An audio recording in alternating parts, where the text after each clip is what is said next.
Hi, it's Mary Tomasi from Bristol, Connecticut again, and we are here at Dessert Week. I'm very excited about Dessert Week, and I have been ever since this competition started. I love to bake, and I love to bake with Philadelphia cream cheese. Unfortunately, because of the time constraint, I can't make my famous cheesecakes that I'm known for, but I've had so much fun playing around with the recipes to create something for today. As a matter of fact, last week, during Entree Week, my wheels were turning every day, every night, and I know you ladies in Phillyville know exactly what I'm talking about. We eat, sleep, and dream Philadelphia cream cheese. Well, I woke up one morning, it was 2:45, and I had this vision / memory of something that happened to me in my childhood. I remember, it was 2nd or 3rd grade, there was a girl, I can't even remember her name, but she came to school every day with a toasted Philadelphia cream cheese and jelly sandwich. That sandwich looked so good to me, but every day I had to have hot lunch. So every day I would just pine over the sandwich and one day, I don't know what the hot lunch was, but she was willing to trade with me. I was so excited. I got to try the Philadelphia cream cheese and jelly sandwich on toast. And yes, it was everything I had imagined, everything I hoped for. It was delicious. So, because of that memory triggered in my brain, I was trying to play around with recipes, upscaling that a little bit, making that a little more adult, if you will, because I can't very well serve y'all a Philadelphia cream cheese and jelly sandwich here today. So I've created something I think is really fun, really easy, that anybody can do. It's a beautiful pastry. Okay, so what you're going to need to start is 2 cans of crescent rolls. The 8 crescent per can, so that's the big can, not the little can.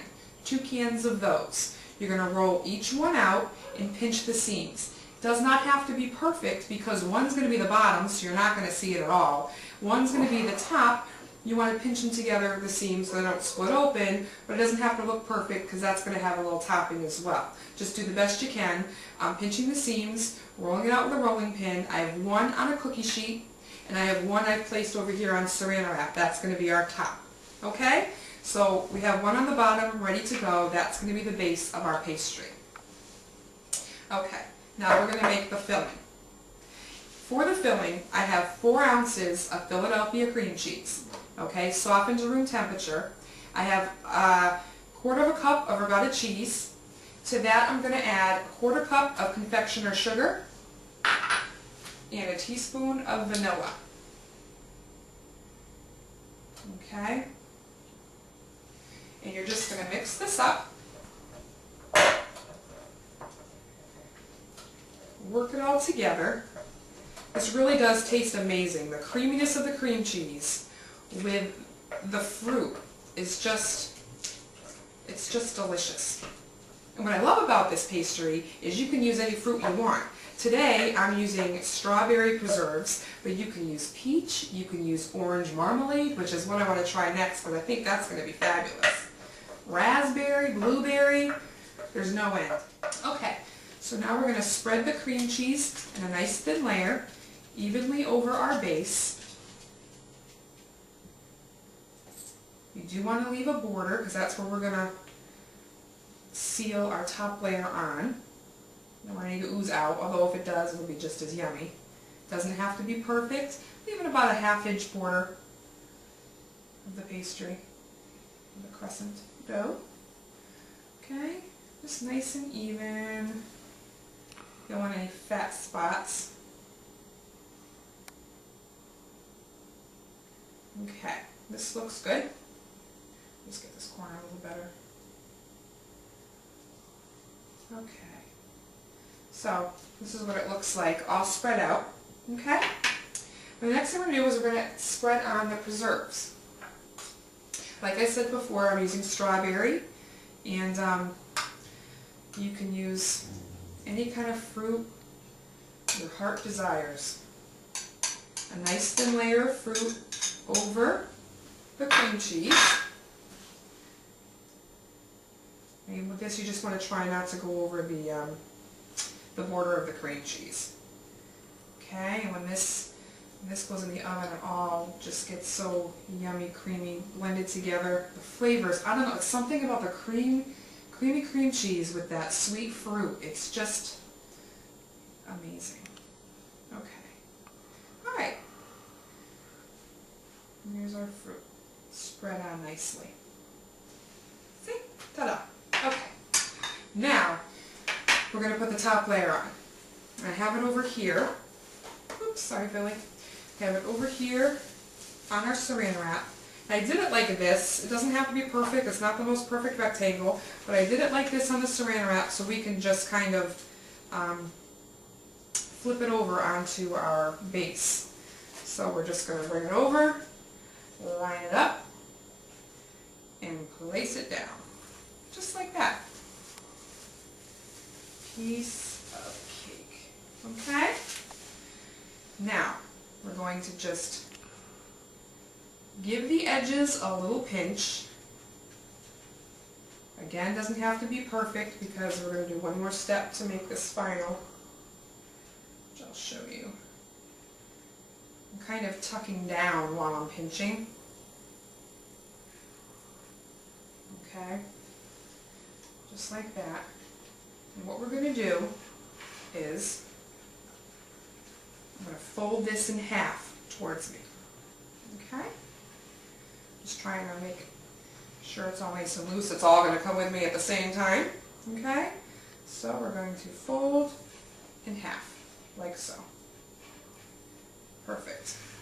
Okay, the next thing we're going to do is give it a little egg wash for a nice shine when it's done, and sprinkle a little sugar on before it goes into the oven. So what I have here is 1 egg beaten with 2 tablespoons of water, and we're just going to rush that on. It's going to give it a nice little sheen and help the sugar to stick, just like that. Wish that girl from 2nd grade could see me now.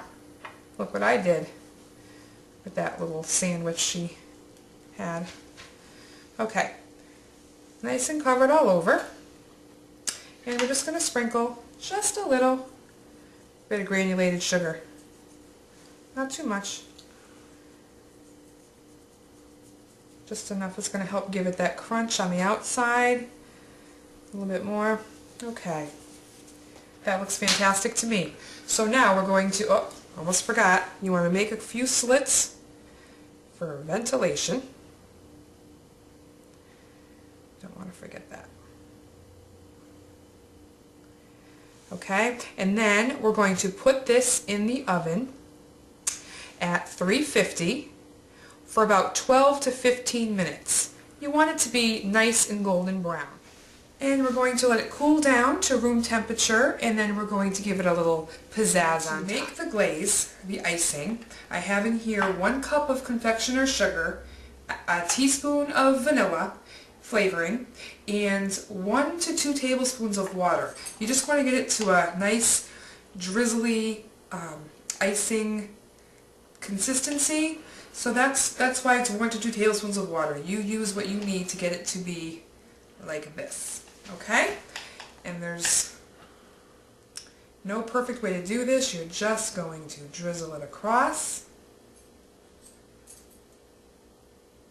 This is going to be really good. Okay. There's our delicious Philly fruit and cheese pastry. Look inside there. The yummy strawberry preserves with that creamy Philadelphia cream cheese. Doesn't that look delicious? Perfect with a nice hot cup of coffee. We're all set. I do have to try this. I'm going to sneak down here. Can you see me? Alright, we're going to try a piece of this. Oh, this looks good. You're going to love this.